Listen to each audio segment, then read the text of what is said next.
The Lord sees not as man sees. Man looks on the outward appearance, but the Lord looks on the heart. 1 Samuel chapter 16, verse 7.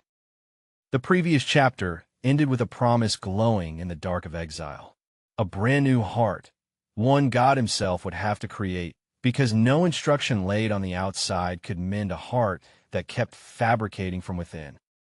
But God did not leave his people to wait for that promise with nothing to look at.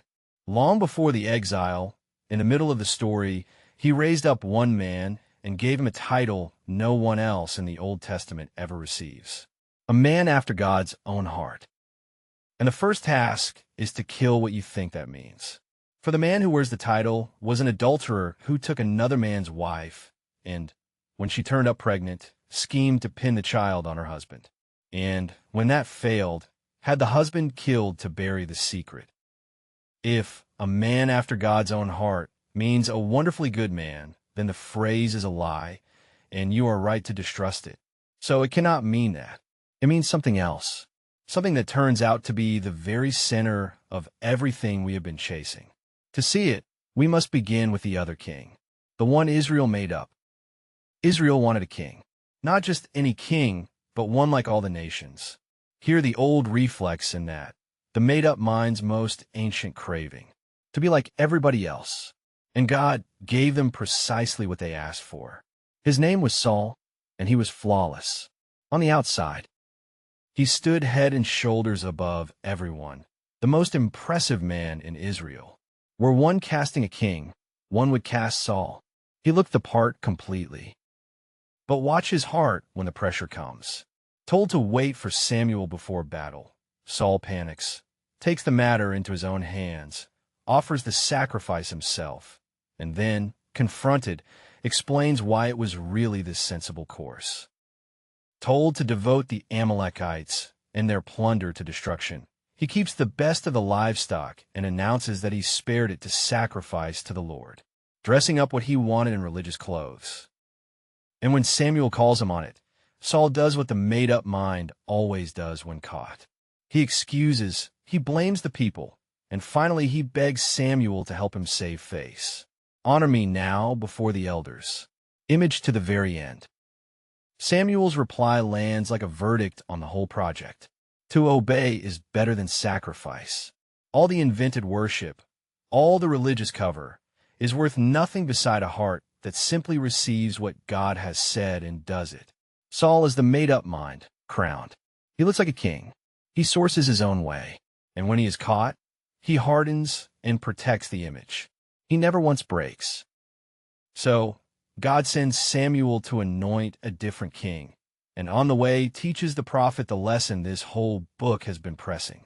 Samuel takes one look at the eldest son, tall, impressive, surely the one, and God stops him cold. Man looks on the outward appearance, but the Lord looks on the heart. There it is again, the thread running through all of it. The made-up mind is forever dazzled by the outside. The impressive resume, the polished delivery, the leader who looks like a leader, the teaching that looks like wisdom. God is impressed by none of it. He looks straight past the surface to the one place we can neither see nor fake, the heart. And the one he chooses is the boy everyone forgot to call in from a sheep. David is picked for something wholly invisible. So what did God see there? Not a clean heart, not even a strong one. He saw a receiving heart, a heart turned toward him, that listened, trusted, waited, and kept coming back. And one can read that heart for oneself, because David left it lying open on the page. The Psalms are his, and they are nothing but a heart receiving everything from God, out loud, crying to him in fear, waiting on him in the dark, trusting him against the evidence, running back to him after every failure. David did not generate his life from within himself. He kept turning outward and upward, taking it all from God's hand. That is the received mind set to music. And it is no accident that the church has always found the Psalter to be the schoolhouse of its own heart. That, and not his behavior, is what made him a man after God's own heart. Lest this seem too kind of reading, the New Testament says the very same thing of him 1,000 years later, with his whole sorry record in full view. God called David a man after my heart, who will do all my will. After everything, which tells us the title was never about being good. It was about which way the heart was turned. For David was not good. At the height of his reign, comfortable, powerful, with nothing left to prove, the man after God's own heart does the very thing this book is about. He sees a woman, Bathsheba, and takes her. And when it goes wrong, when she's pregnant and her husband Uriah is away fighting David's own war, David does not repent. He fabricates. And observe how elaborately. First he summons Uriah home from the front and all but shoves him through his own front door, so the child may be passed off as Uriah's, and the whole affair buried beneath an ordinary family story. When a soldier proves too honorable to sleep in his own bed while his comrades camp in the open field, David tries again, gets him drunk, and still the man will not go. Only when the lie refuses to take does David reach for the last cover of all. He sends Uriah back to the front bearing, in his own hand, the sealed order for his own death, has him abandoned where the fighting is worst, and then marries the widow as though performing a kindness. Look at the sheer labor of it. Scheme stacked upon scheme, each built to keep a single truth from surfacing. For somewhere beneath it all, David still knew. The righteousness of God he had sung of his whole life had not gone silent in him. It kept pressing up toward the light, and every fresh lie was one more stone heaved on top to hold it under. That is the made-up mind at its most exhausting. Not a man who never knew God's ways, but a man laboring with all his strength to drown the ones he does know, so that he can go on living in the private little world where he is still the good guy. So, a heart basically turned toward God does not make one safe. It does not retire the old reflex. Even the best heart in the Old Testament still fabricated, still grasped, still lied, still built a small kingdom of self-made truth to hide inside. If you are waiting for the place where the receiving mind becomes automatic and the danger is at last behind you, David is here to report that there is no such place this side of the grave. So, if David sinned as badly as Saul, worse, why does he keep the title while Saul loses the crown? Here is the hinge, and it is the most important thing in the chapter. God sends the prophet Nathan, who tells David of a rich man who stole a poor man's one beloved lamb.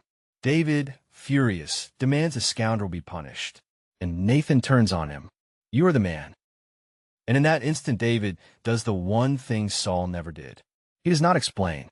He does not blame Bathsheba or the times or the pressures of the throne. He does not beg Nathan to help him save face. He breaks. 5 words. I have sinned against the Lord. No spin, no management, no cover. Only a heart laid open, caught, and surrendering. That is the whole difference, and it is what a man after God's own heart actually means. Not a man who never fabricates. David fabricated terribly, but a man who, the instant God's word catches him red-handed, lets himself be caught. Saul, confronted, hardened around his lie and saved his image. David, confronted, collapsed, and gave himself up. The received mind was never the mind that never fails. It is the mind that can be corrected, that when the truth comes for it, surrenders rather than defends. And we have circled all the way back to chapter 1. The willingness to be wrong and to be told so turns out to be the whole thing. Out of that collapse comes the truest prayer David ever prayed, perhaps the truest in the Bible for people built like us. He does not promise to do better. He does not vow to try harder or clean himself up. He asks God to do the one thing only God can do. Create in me a clean heart, O God, and renew a right spirit within me. Hear the word, create, the same verb used on the first page of the Bible, and it does not mean to manufacture out of nothing. Its concern is order. God taking the formless, dark, churning deep, and ordering it into a world fit for life. He is not asking for a tune-up, nor to be scrapped and started over. He is asking God to take the chaos his heart had become, the heap of things he had gathered and grabbed, and made up for himself, and bring it back under God's own order. He has finally understood what Israel's whole tragic history had been screaming. One cannot put one's own heart in order, however religious, however hard one grips. Only the one who ordered the world can reorder a human heart. This is the received mind at its deepest. Not, I will fix myself, but make me what I cannot make. And this is exactly why the answers we reach for first are no answers at all. Try harder. Do more. Believe harder. Every one of them sends the self back to the self for the cure. More of my own effort, drawn from my own opinion, which is the very stuff the chaos was made of in the first place.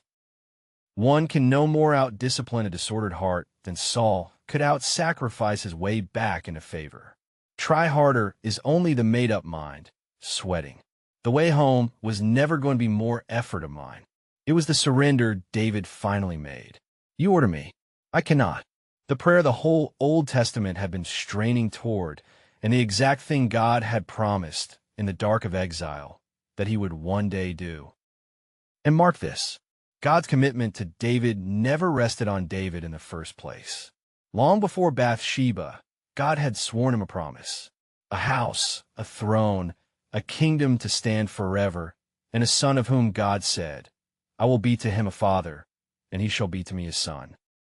It was a one-sided oath, like the grant sworn to Abraham, hanging on God's faithfulness, never on the man's, which was a mercy, since the man would fail, as every one of them failed. The royal son so promised is hailed at his enthronement in the words of the second psalm. You are my son. Today I have begotten you. Language not of a God's physical begetting, but of a king's adoption to office. The hope of the world was never going to be David's good heart. It was going to be the one God swore to bring through David's line.